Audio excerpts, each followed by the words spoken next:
Hey everyone, Mr. Owners here. Well, 2015 has come and gone, and I think we can all agree that was better than 2014, especially in movies. Though, as you can already tell from the title down below, yeah, we're not talking about those movies right now. We'll get to those in the next video. So for now, we're talking about the movies, like all the bad movies that I saw in 2015. And as always, one rule. Had to be released in theaters in 2015. No festivals. None. That's it.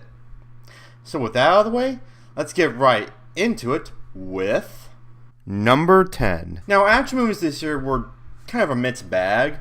I mean, you've got your superhero movies, your Mad Maxes, and then you have the really bad action movies.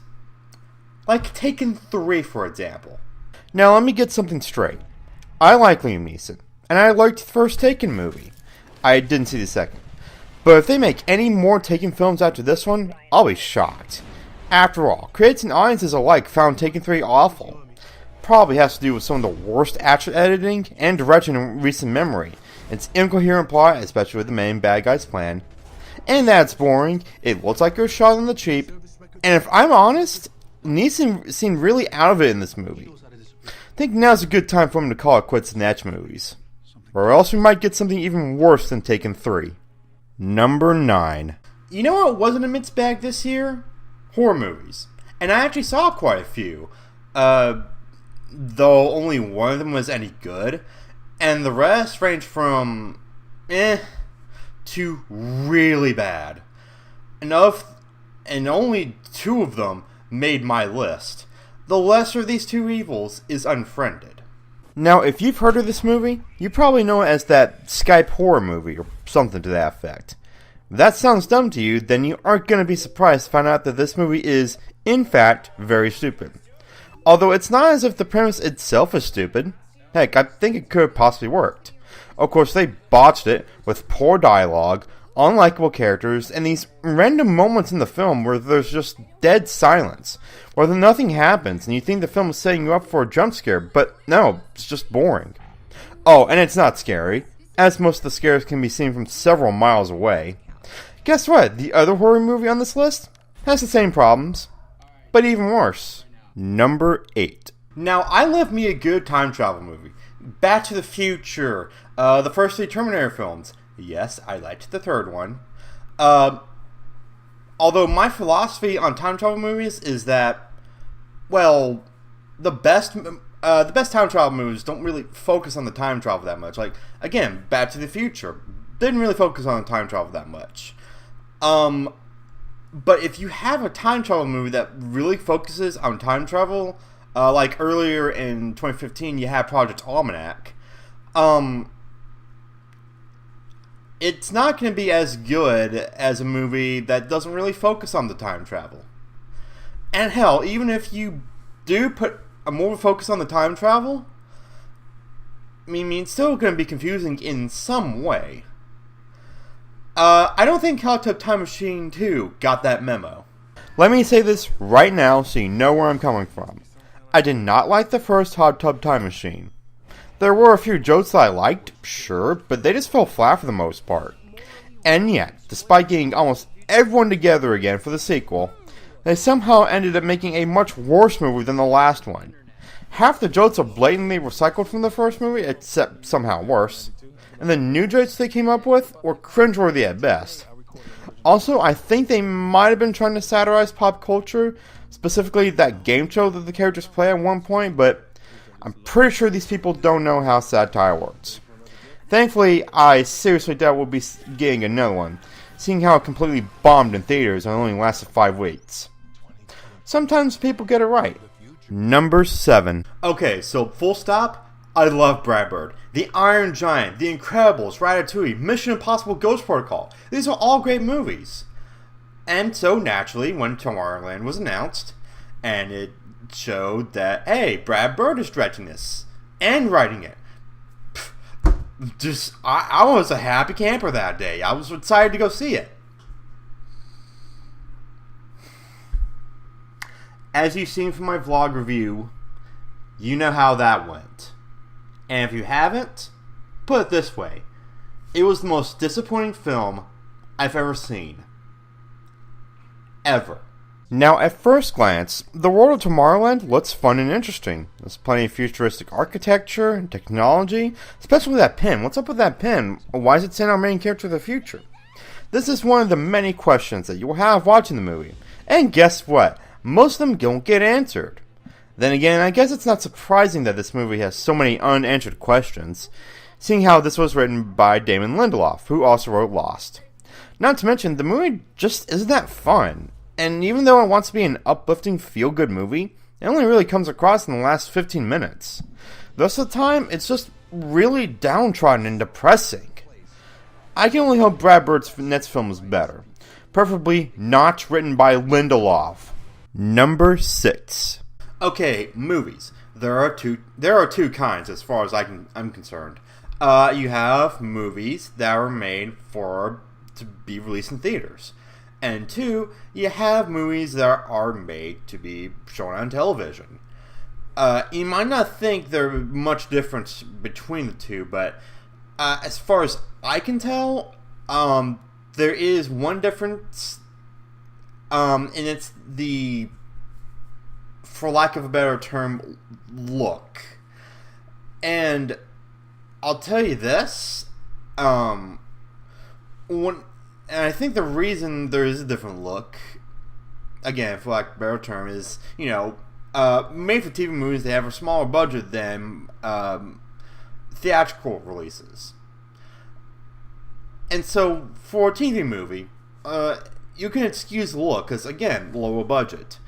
But then, when it comes to a movie that's made for theaters, and it looks like it was made for TV, yeah, it looks terrible. Like The Boy Next Door, actually. Not that the crappy production quality is this movie's only problem, mind you. Oh no. There's also the terrible acting from everyone involved, the fact that it employs every single stalker/psychopath cliche in the book. Oh, and that's really boring. Were it not for the climax having even the tiniest spark of excitement, The Boy Next Door would be higher on the list. Number 5. Now, when it comes to anime movies, I feel comfortable in saying that 2015 was a good year, especially since Pixar came back in a big way, with them releasing 2 films, Inside Out and The Good Dinosaur. Of course, not everyone can be Pixar. You know who couldn't be Pixar? George Lucas, when he put out Strange Magic. Yes, he's responsible for that movie. Here's some fun facts about Strange Magic that I bet you didn't know. It's a musical, which it didn't need to be, by the way. And they were so lazy that they couldn't even be bothered to write their own damn songs, none of which are sung that well. And this laziness extends to the characters and story, neither of which are original. The story, seen a million times. The characters, they're all annoying, so that's fun. Oh, and the animation is ugly as well. So not only does it hurt to listen to, but it makes your eyes bleed from the ugly animation. And considering that this movie didn't do so well in theaters, there's a good chance you didn't see it. And if you didn't, you should keep it that way. Number 4. Okay, superhero movies. I brought them up a few minutes ago, and I was leading to Taken 3. And you had quite a few that came out in 2015. You had your Avengers, Ant-Man. Okay, I can't really think of them anymore. That won't be true for the next few years, because in those next few years, we're going to get absolutely swamped with superhero movies. Like, playing just based on Marvel alone. I can tell you who won't be one of those films, though.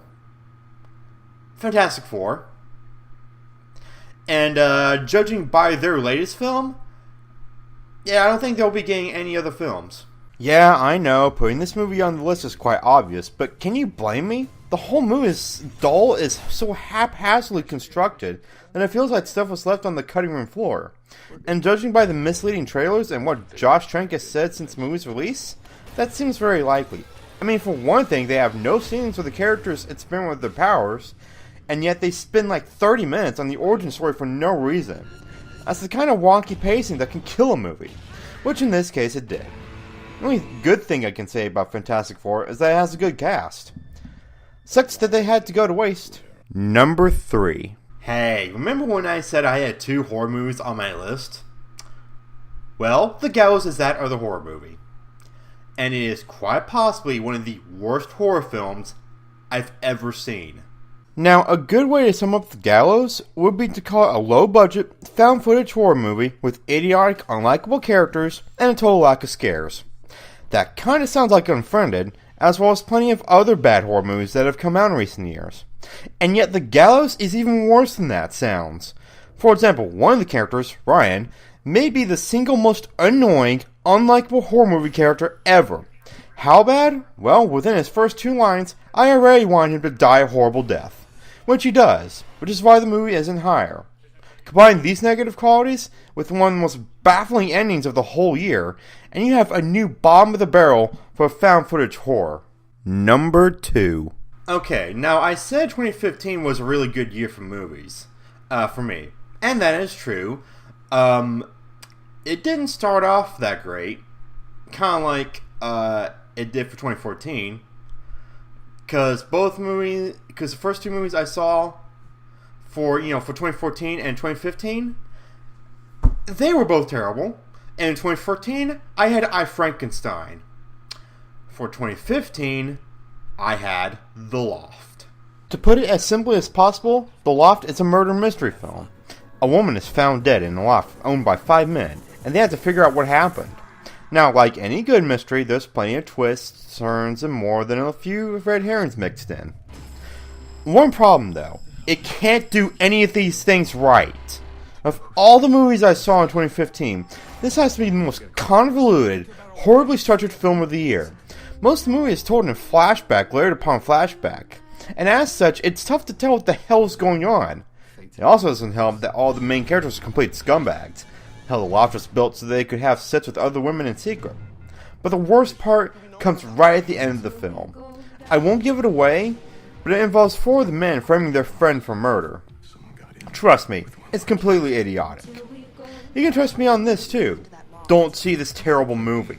Okay, it's about time for number 1, but first, I have a few honorable mentions for you. First up is 50 Shades of Grey. That's right, it didn't make the list, but the movie's awful nonetheless, and you all know why. Still, the Anastasia Lee's Christian at the end is the only reason it dodged the list in the first place. Yes, I know that there are 2 more bullets and 2 more movies, I don't care. Hey, remember when the Wachowskis made good movies and not shit like Jupiter Ascending? It seems so long ago. I suppose that the only upside to Jupiter Ascending is that it's probably the most unintentionally hilarious film of the year. Thanks in large part to the ridiculous dialogue. Count yourself lucky, movie.